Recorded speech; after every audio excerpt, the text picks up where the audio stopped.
Accutron Watches present. From New York City, this is the Accutron Show, a time travel through American culture with your hosts, Bill McCuddy, Scott Alexander, and David Graver. Visit AccutronWatch.com and discover the brand that has made American history with an all-new proprietary next-generation electrostatic energy movement. Accutron. It's not a timepiece, it's a conversation piece.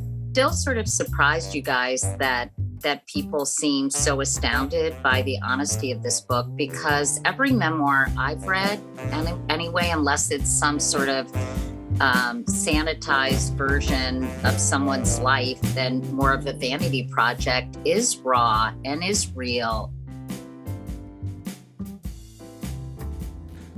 That person you heard at the top of the show probably needs no introduction. It's Katie Couric. She has written a new book called Going There, and it's been kind of controversial.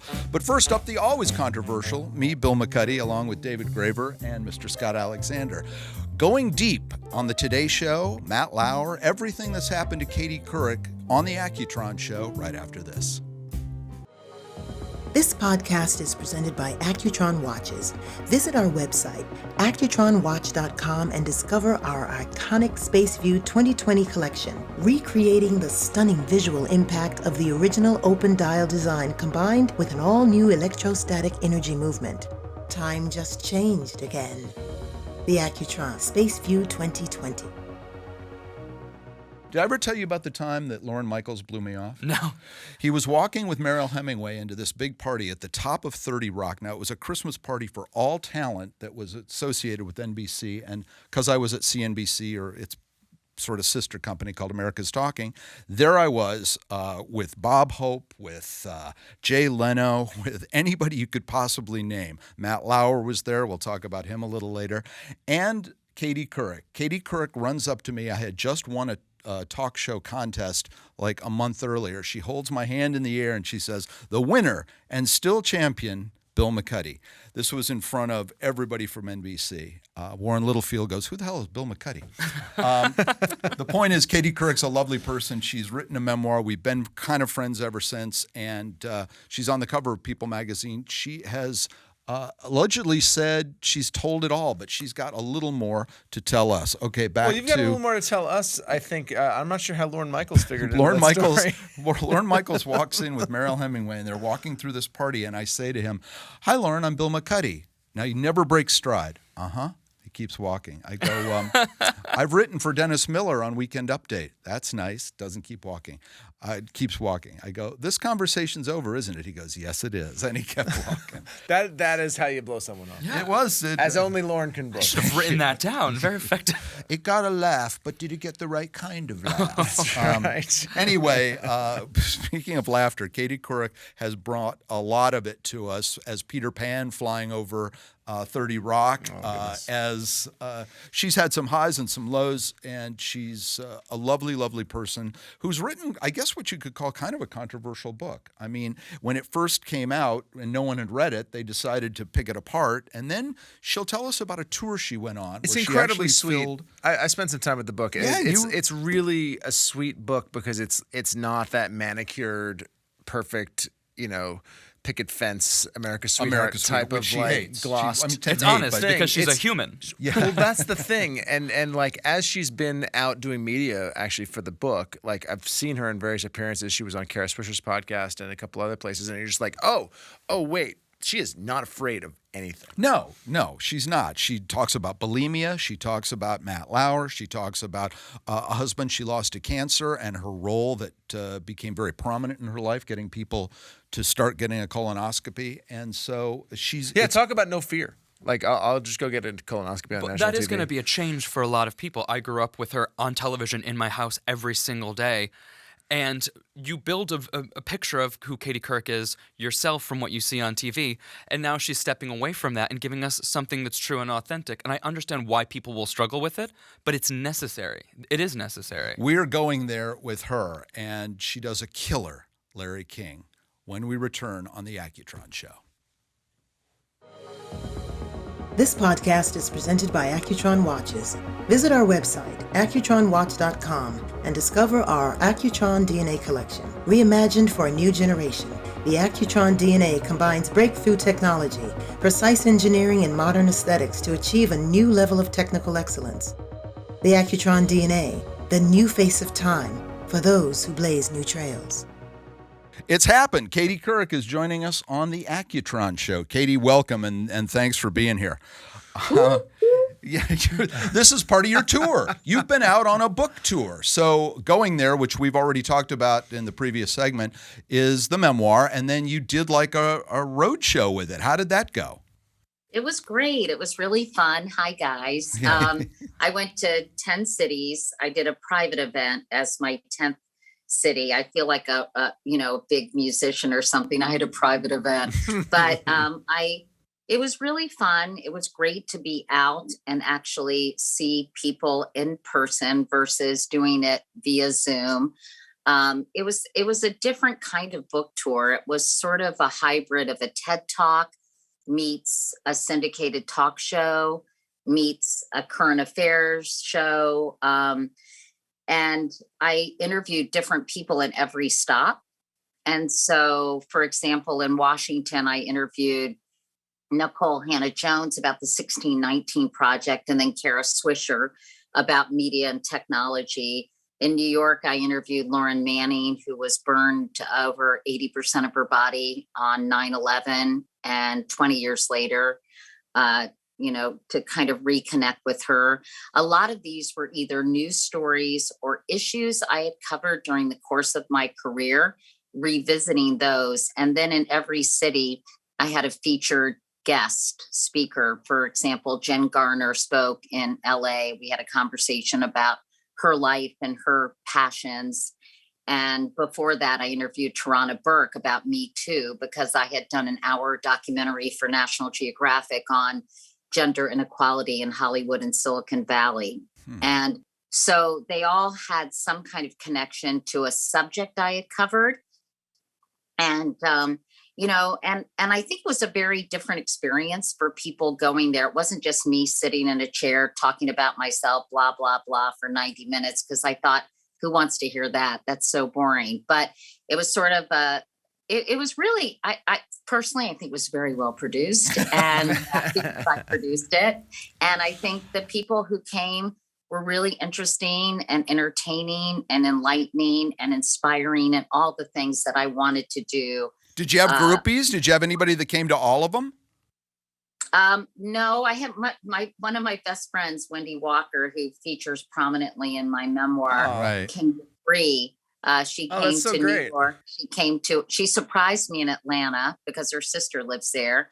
And then she came to Los Angeles because she lives in Rancho Santa Fe, a couple of hours away. So that's so great. It's like the pages of the book coming out to support the book. That's amazing. Yeah, exactly. The pop-up book. Yeah. The people jump out of it. And here's Wendy. And here's Wendy now out of the page.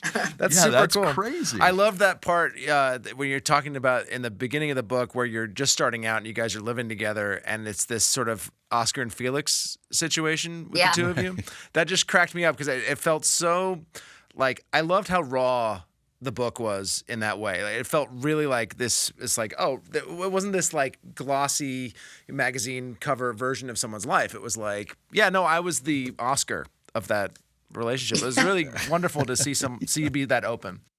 I'm still sort of surprised, you guys, that people seem so astounded by the honesty of this book, because every memoir I've read, and anyway, unless it's some sort of sanitized version of someone's life, then more of a vanity project, is raw and is real and talks about real things and real emotions and real challenges and issues and, highs and lows. So I guess it must be, a slight anomaly for a journalist or a public figure to write kind of what they think and what they thought and their mistakes and their shortcomings and things that really piss them off. And it was sort of like, well, what is the alternative to being honest? Is it just being a phony? And I don't know about you, but I cannot tolerate phonies. I never could. And I prefer not to write a book instead of instead of giving some sort of fake, sanitized version of my life. It just, I wouldn't waste my time.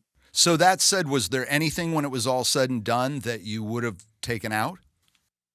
Not really. I think that I probably could have talked about sort of my choices with the Ruth Bader Ginsburg interview in a more fulsome way. I think that I gave short shrift to what I did include. And that was 2 minutes of her railing against Colin Kaepernick and calling him, people who take a knee during the national anthem as stupid and arrogant and dumb and all these other things. And I kept out 20 seconds of her saying things that I thought were very suspect, but I wasn't quite sure what she was talking about. She had to issue an apology after her statement. And I think that, of course, in the modern media landscape, that got twisted and distorted and Fox newsized. And hey, it's still in my 401k. Yeah, I think I should have been probably more clear about that, and I probably wouldn't use the word protect, because ultimately I didn't really protect her. But I thought that what I was trying to illustrate is that journalists are human beings and we make human decisions on a pretty regular basis. And most journalists, I think, out there would say, yeah, I made this choice, or I slanted an article, or I had an agenda going in.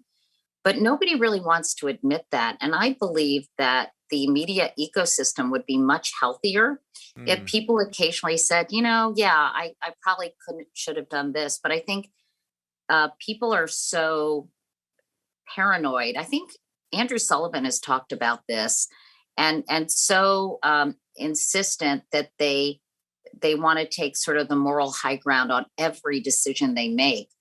I think if we were more transparent and talked about things and how we portray things, that actually trust would increase instead of decrease. Right. Mistakes being something that occasionally happens to certain people. Like every once in a while you make a mistake. And if you can own that mistake and say, hey, you know what, that was an error, and being able to go back, even have the culture forgive you. Reflect on it and say, would I have done the same for a conservative justice? I don't know. Right. And it's ironic because someone who interviewed me about the book, I said, have you ever had a situation like that? And I was told yes. And they were asked to keep something out. And I said, did you? And they said, yes. And I said, well, are you going to talk about that in the piece? And of course not. And I just think, I know we're just at a very strange place in the culture for journalism, and it's become so polarized, and everything becomes sort of, the last stand, that people can't have a nuanced, sophisticated conversation about journalistic choices that are made and possible mistakes that were done. It feels like a crisis of authority on multiple fronts. Like you've got all that stuff with the polarization happening, and then you've also got technology coming in where deep fakes and everything else are going to make it. And a 24-hour news cycle that's constantly being fed. Yeah. And also, you were on the television in my home every day as I was growing up. And you were a point of joy and a place of security. David's 15. By the way. And you were, to the United States, sort of the face of America. And I think because of fandom and the way people build narratives around people, being your most authentic, truest self with this book is so refreshing and eye-opening for so many of us. But then a lot of people just simply don't know how to understand a change to the narrative they've built for themselves when your audience was the entire United States every day, which is a profound thing. Yeah, I mean, it's interesting because I think about when I had that seat for 15 years and the times we were living in were so different. And, when I was in my 20s, Wendy, my friend Wendy, who figures prominently in this memoir, we lived together in Georgetown, and we would I'd go down to her bedroom. We lived in a townhouse we rented, and she had the basement, and we'd turn on the Today Show to find out what was going on in the world.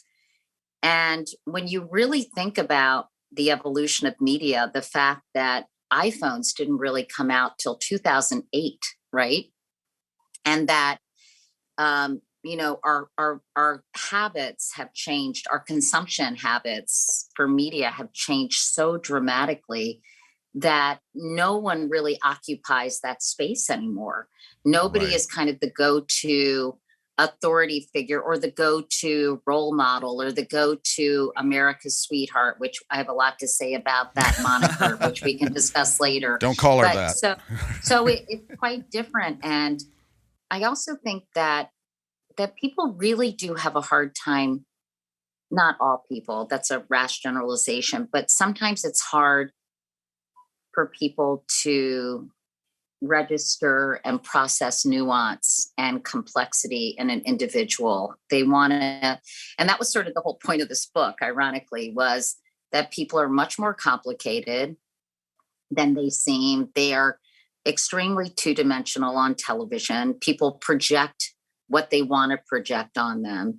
And, and I wrote this book because I'm sort of a multidimensional person who's got flaws and strengths and has made shitty decisions and sometimes good decisions. I've had, victories and defeats and all that stuff. And I kind of wanted to crack open this whole idea of someone fitting in a box, which I talk about in the prologue, and kind of, almost crack the screen and say, I'm a person. I'm not like your avatar of X, Y, or Z. You're a human who lives a life. Right. Which is so important in that box. In this time, because we have this tendency to see what you see there and you go, oh, it's perfect. And I feel like I see this now more than ever in social media and these other things where you've got, girls looking at Instagram and not feeling,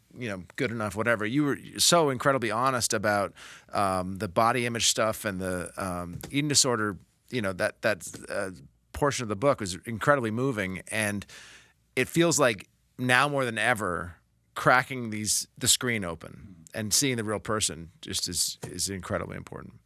But it's interesting that people, I'd be curious to hear what you all think, not to turn the tables, but why? Wait, are we on your podcast or are you on ours? But I'm curious why you think the reaction, for regular people who are reading it, they're responding to it in a really incredible way. And it's so gratifying, because I really wrote it for people, not for the media bubble of New York and not for people in the quote unquote industry, but for women who might be, and men who might be interested in my life, what it was like, what it felt like, from my perspective, which is, after all, what a memoir is supposed to do. It's a narrative from that individual's perspective.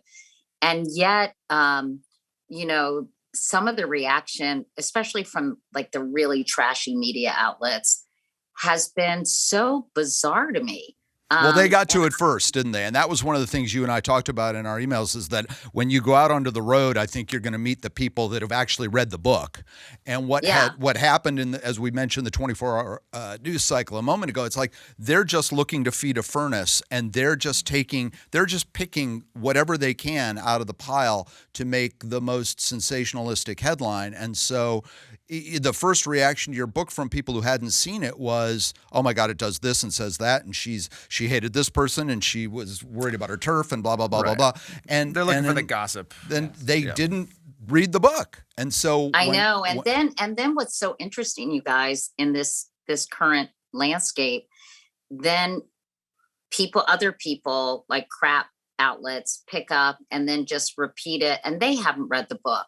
And then it ends up being in legitimate outlets, and they haven't read the book. But and they're you're quoting like, an wait a illegitimate second. It's Yeah. But then you we get had to that the when we were Accutron kids. Show. It was great. And they have read the Yeah. book. It's like the game telephone. It's like the Then you telephone get game when the we were real kids. Deal. That's right. Right. Well, advertising And is so far, sold. by the way, the Accutron Show, is this on the list of shitty decisions you've made or good ones? Or is it too early? Okay. TBD, Bill. TBD. While advertising is sold on clicks, scintillating headlines are going to get the most clicks, and it is this horrible cycle of the internet that we all suffer under. I mean, And you it's wrote. called, engagement through enragement. Is Indeed. what Oh, Kara right. Swisher Exactly. calls it. Sure. And need you know more than what those Facebook papers show, that they prioritize the angry face emoji because anger keeps people engaged. And the longer they're engaged, the more they can, it's all about time on the platform. Money. So yeah, it's all about money, and it's kind of destroying our society in a weird way. Well, it's a funny thing. Like you talk about those early days of CNN where, it was kind of like, let's put on a show, tack up some typewriters, everyone. And go to it's Cuba. Like, because you kind of didn't see this cable, I guess, was the beginning of tighter audience metrics. But when something was broadcast, you literally didn't know how many households were watching, receiving right, it. yeah.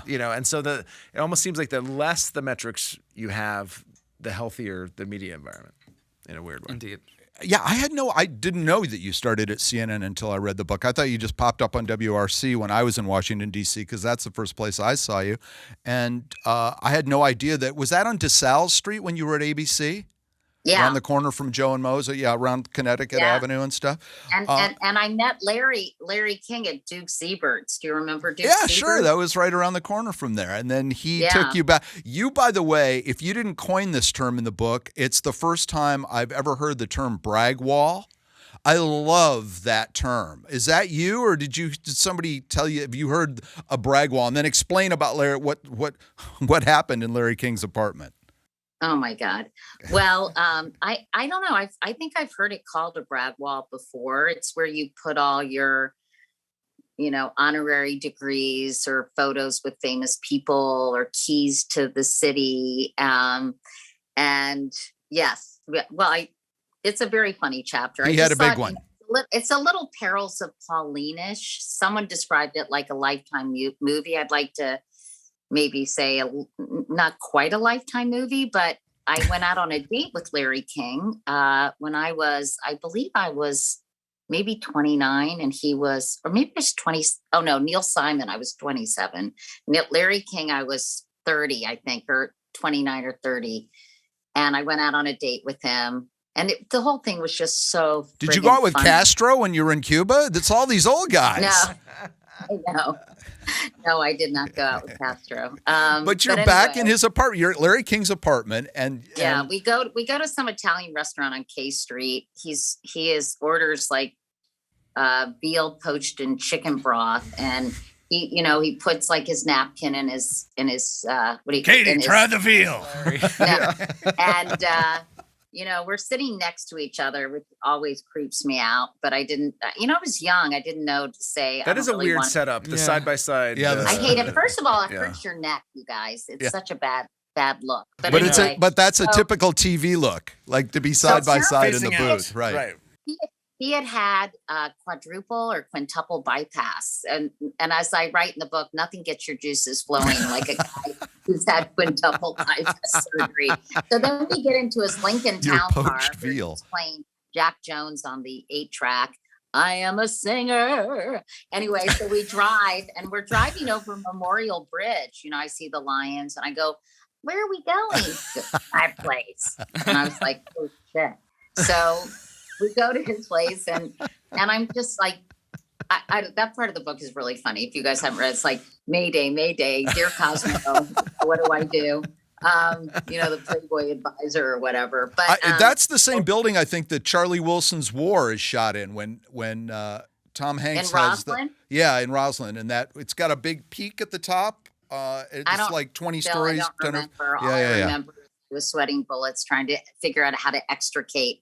Abort. But anyway, so we got to the apartment and he sort of like went for it, and I sort of laughingly pushed him away and said, Larry, you're so nice and I've really enjoyed getting to know you, but I'm looking for someone a little closer to my age. And he goes, that's okay, because when I really like. Oh, man. And I thought, what does that mean? I think all the Anyway. hairs on the back of everyone's neck listening to this just went up. Well, this is the thing. Did you grab a key to any city on your way out? No. Cincinnati. I got Cincinnati. There is so much more to talk to you about. We're going to take a break, but Katie Couric is going to tell us about everything else that's happened to her since writing this book, and being here on the Accutron Show is obviously the pinnacle or zenith of her career. And we will do that right after this break. This podcast is presented by Accutron Watches. Visit our website, accutronwatch.com, and discover our legacy collection, reviving some of the most memorable Accutron watches from the 60s and 70s. The legacy collection combines timeless design with the technical excellence of Swiss watchmaking, each limited to 600 individually numbered pieces. The Accutron Legacy Collection, inspired by the past, built for the future.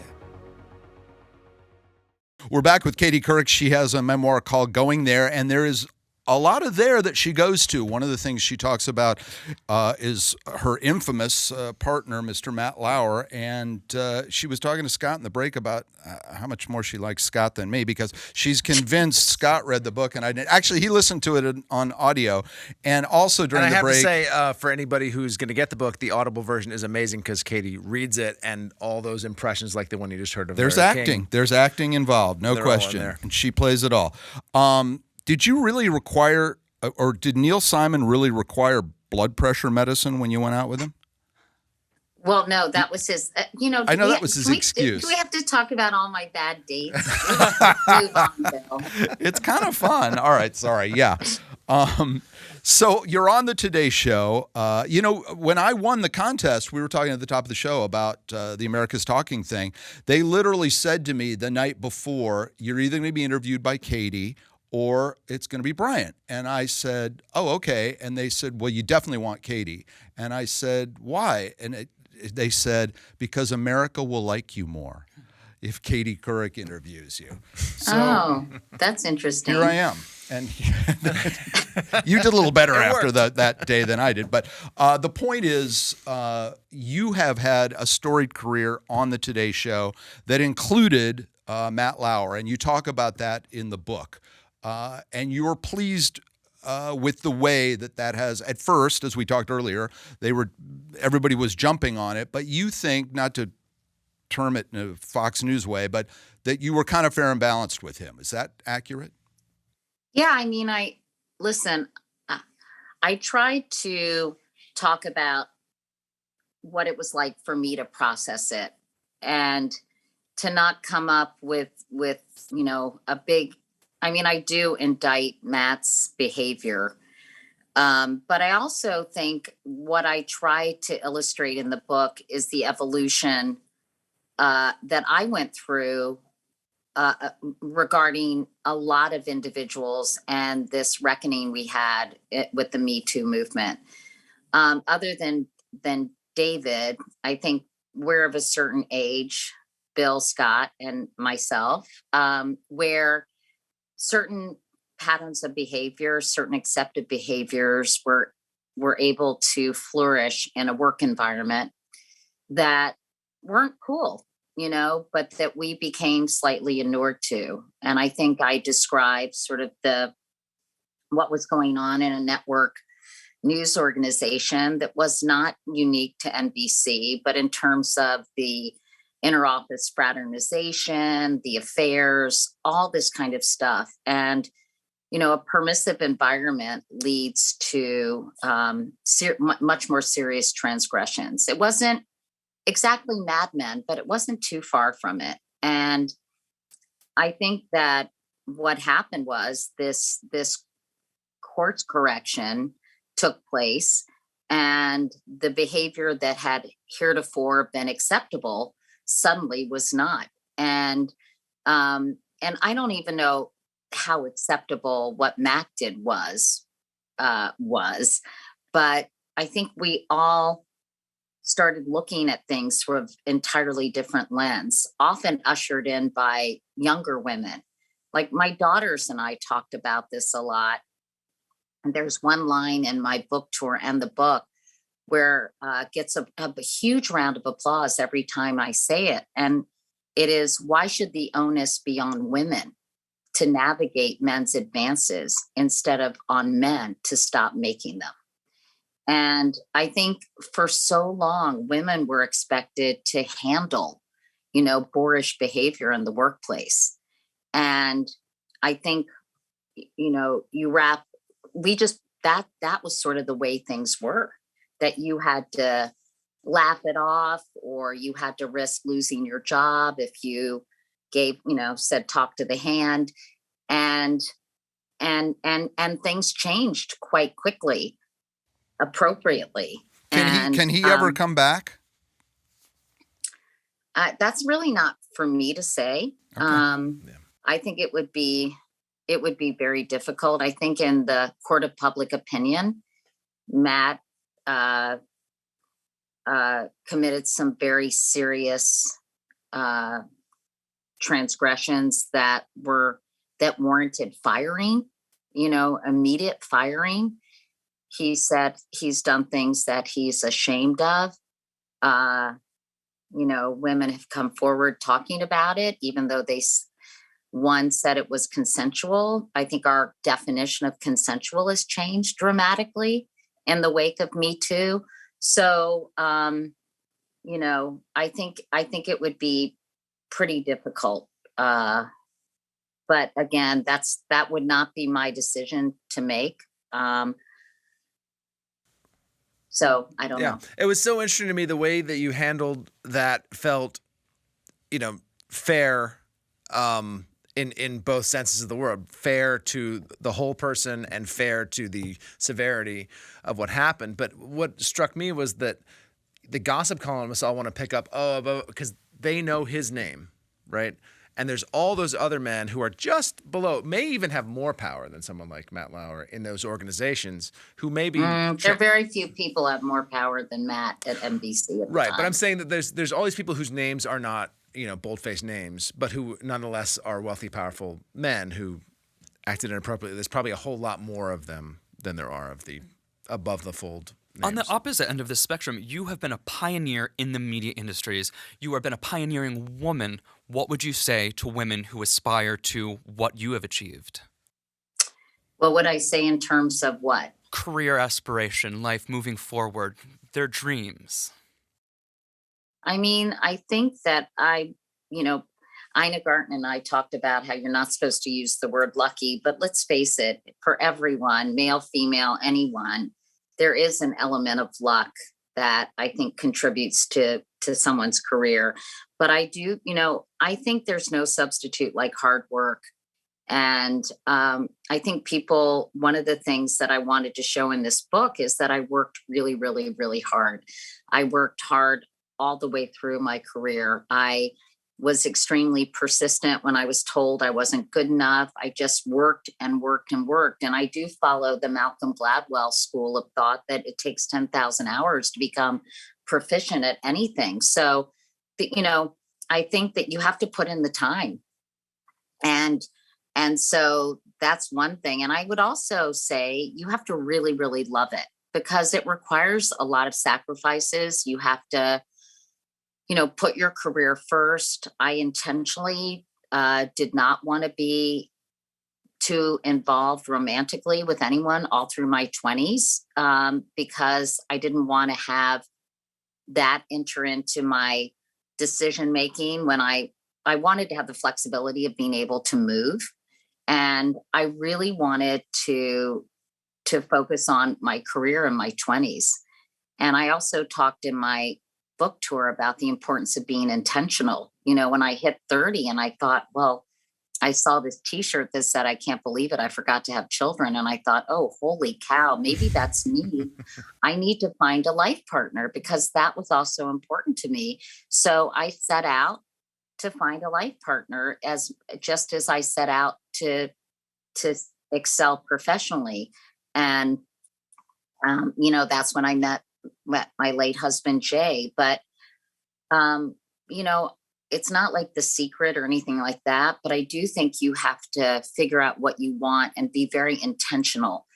I remember seeing that movie Falling in Love with Meryl Streep and Robert De Niro, and they meet in a bookstore and they have this like soul, connection. And it just doesn't really happen that way. You have to, I think it's a numbers game. You have to cycle through a lot of people.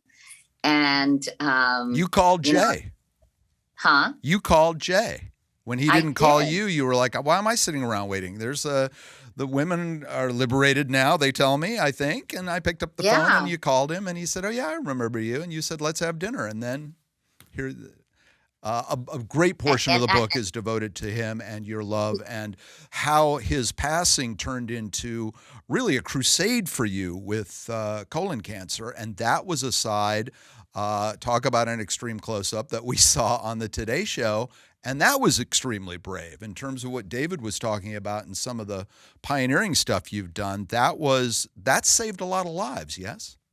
Yeah, well, the colonoscopies increased 20%. And so that translates into a lot of people who are walking around today because they got screened, which is really gratifying. Doesn't bring Jay back, but at least, I think when someone's sick, especially with cancer or really any life-threatening disease, you feel so powerless. And I think that I wanted to be proactive because I'm a very can-do person.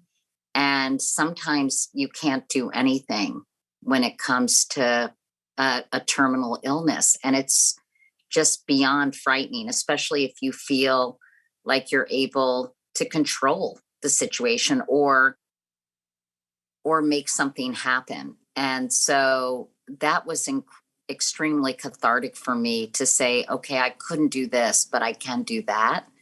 And I think it was also very healing for me. Katie, your career has spanned reading the book, it was just this amazing thing. It was like, there's a real before and like when you started, it feels like the before times, like It was before 9/11. It was before Me Too. It was before the rise of even cable. Like you're there with the rise of cable. There's all these kind of thresholds that we cross. There's no going back to before the iPhone, Do you have any thoughts about what the next threshold? We're always sort of on the cusp of one of these thresholds. Do you feel like what's the next one we're going to pass through is? I don't. I don't know what the next threshold is. I don't know what the future of media really holds. I think there's a lot of great journalism being done, but there's just so much of it and it's so constant. And, I was on this Aspen commission I co-chaired for disinformation. It was interesting. Rashad Robinson, who's head of Color of Change, was on it. And, he cautioned us against talking about the days when there were 3 network newscasts and these trusted authority figures and the anchor men.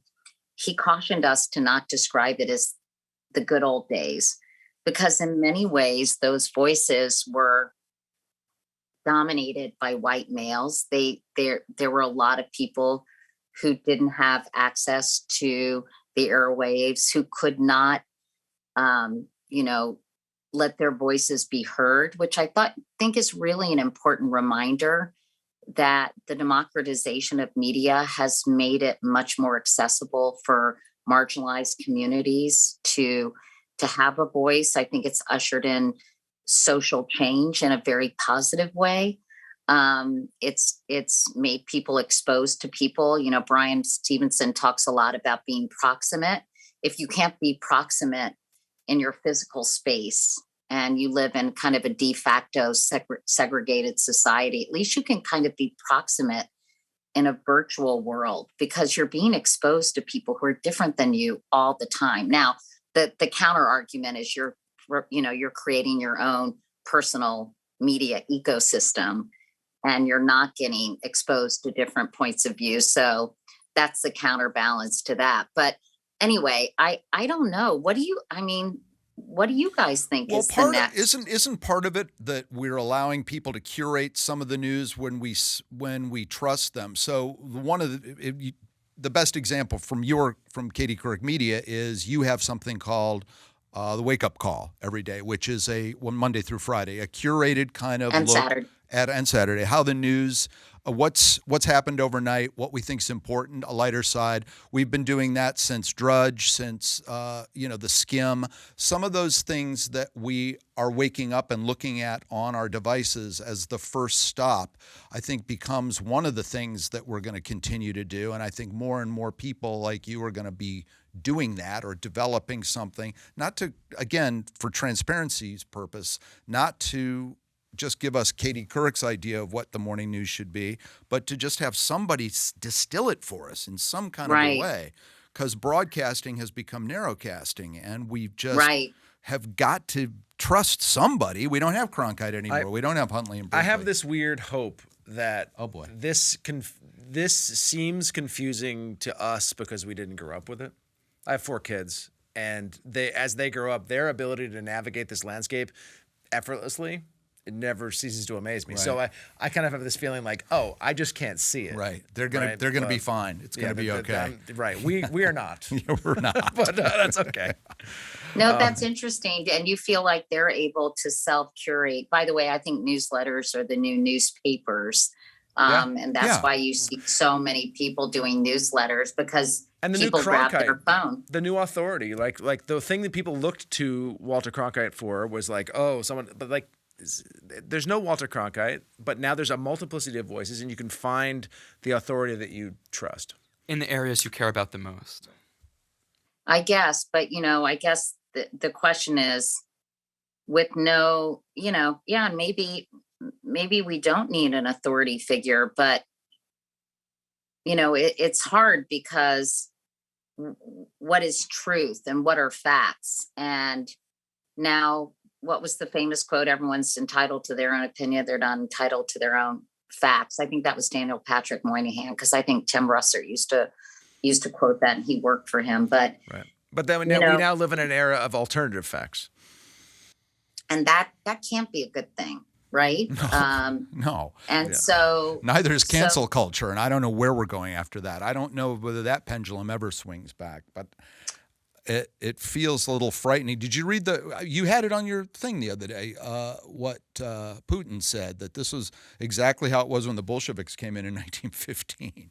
We were being told, that's why it feels like you it can't has to think swing this, back. you have to think that. I hope that so. forgiveness has to come back into the culture. Hey, well, listen. I think it's also, I just think it stifles, the fair and sort of this whole idea of exchange, the marketplace of ideas. Mm-hmm. It's it too just easy. it closes too many stores, and you can't have a conversation unless you adhere to a certain kind of narrative, and you can't ask questions. And I think, I don't know, I'm very interested in quote unquote cancel culture, which, just like critical race theory has been weaponized by, the extreme right. But, I do think there has to be some kind of grace and some kind of,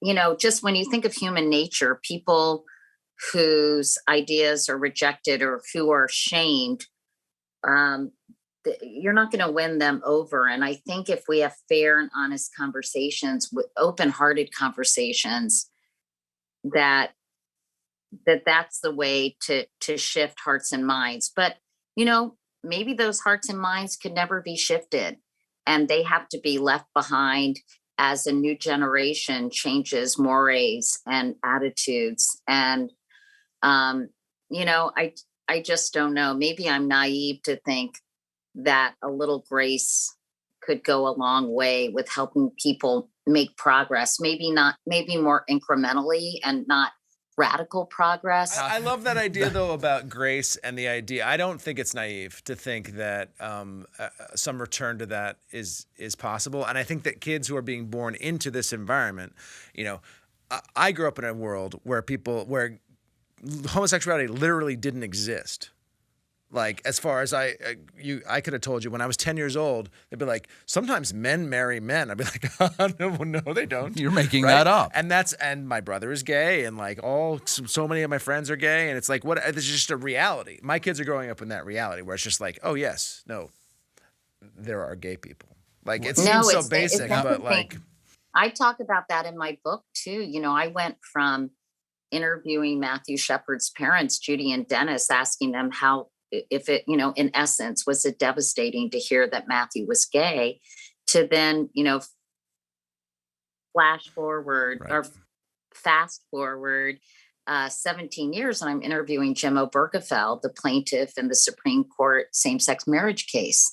And it's pretty mind-boggling and something to celebrate. My husband's brother is gay, and he's been with his partner since they were in college or shortly thereafter. And, it was just something that was so hush hush and not really discussed. I don't know how old you are, Scott. You look younger than I am, but, it was just a very different world back then. And, I thought maybe my gym teacher lives with my health teacher. And in elementary school, like, I think those two, they live together. They're roommates, Yeah, right. but they were probably a couple, and it just didn't even enter into our. It wasn't part of the conversation. Well, or not in the conversation, but even into our consciousness that this was a possibility, and thank goodness that's been such a positive change in the culture. And So that's there are just a sort lot of of a great sky things is blue fact for them, for kids growing up now. Like, Right. it's like, oh, right. Yeah. Right. It's non-controversial. Don't go, Katie. Just to answer this. Who's going to play you in the movie version? There's no movie version. Come on. Come on. There's a couple of movies in this Katie book. Couric plays Katie There's a Couric in the Lifetime movie. movie with Jay. There's a like a Scorsese movie with you in Cuba. There's a bunch of different ways. There's a bunch of different things we could do. Hollywood will come calling. Listen, the No, book. I don't. Based I don't on the think so. impressions you do in the audiobook, I think there's a Judd Apatow version of this too. I think the morning show has probably satiated any kind of interest or curiosity about kind of this world. Do you like that show? We're talking about the Apple Plus TV show, The Morning Show. I think the first season was well done. I mean, it's a little weird to watch when someone's when someone's kind of writing about a world you inhabited for 15 years. Of course, you're going to be like, wait, that would never happen, or wait. Right. I thought some of the stuff was handled. The Billy Crudup character as the guy running the network is pretty accurate to me. I mean, that's good. But everything else seems kind of Aaron Sorkin wannabe-ish to me, where everybody's walking and talking all the time, and the little gal from the Kentucky is a hit on the Reese's character, and suddenly she's the anchor the next day. I don't know. Yeah, some of it stretches sort of credulity. Is that the word you guys? Yeah. Yes. And Say it like Larry King. Say credulity like Larry King. Credulity. But maybe rest in peace. We shouldn't probably make that much fun. No, come on. No. He'd be thrilled. He would be thrilled to know I you thought some remembered of him. the nuances about the Steve Carell character, like these two sides of this person, very charming and charismatic and well loved, and yet had this other side that was, just engaging in grossly inappropriate behavior, kind of taking advantage of underlings in a way that was almost, sort of the way it unfolded. I thought they did a good job of that. You were going to do a show with Diane English at one point that was sort of like that, right? What happened to that? We were going to do, about, and Michelle Pfeiffer was attached to the project. It was going to be about kind of an anchor woman who just got sick of the fluff of the morning and was sort of decided to go someplace else. I was pushing for her to go to like Yahoo or BuzzFeed and make it a real fish out of water story. but it was really funny. And it was also about fame and about, you know, like who got the best table at the restaurant, all the bullshit that goes with all the kind of pecking order of celebrity. And I think it would have been really funny. And HBO, I think, had ordered it, and then there was a big change in the executives, and then they ended up not. But I thought it could have been really, really funny. Well, Katie Couric Media could produce that now. Well, I just don't know if there's an appetite for that kind of show. With, you know, I think the morning shows kind of sucked all the oxygen out of that. But the second season was kind of all over the place. But it's interesting for me to watch it just because I'm fascinated by what they do with the characters and sort of their idea of what that world is really like. And so it's fun to watch for me. I have one question about the making of your memoir. Would you tell us a little bit about the process behind it, or you as a writer, how you like to write, when you like to write, or how you determined all of the pieces that would come together to make this remarkable book? Well, you know, I kind of treated my life, David. Do you see? I just did that Oprah thing. Indeed. I kind of treated my life in chapters, honestly. And so I might sit down and just write about, you know, Jay, and write about finding out when he was sick, and, you know, kind of do that. And then I met with his oncologist and his gastroenterologist, who was on call when he was diagnosed. And I wrote that in the book. We got together and had a drink one night on the Upper East Side, and kind of trying to put the pieces together, what Jay knew, what he didn't know.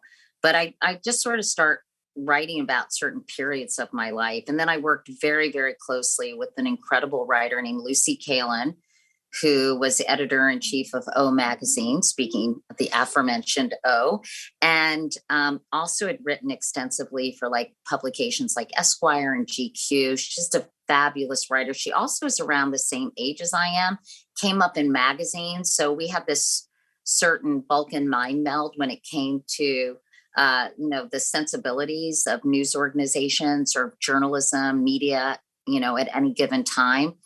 And then I worked also very closely with a young woman named Adriana Fazio, who's 24, who wrote her thesis about me at Notre Dame, interviewed me.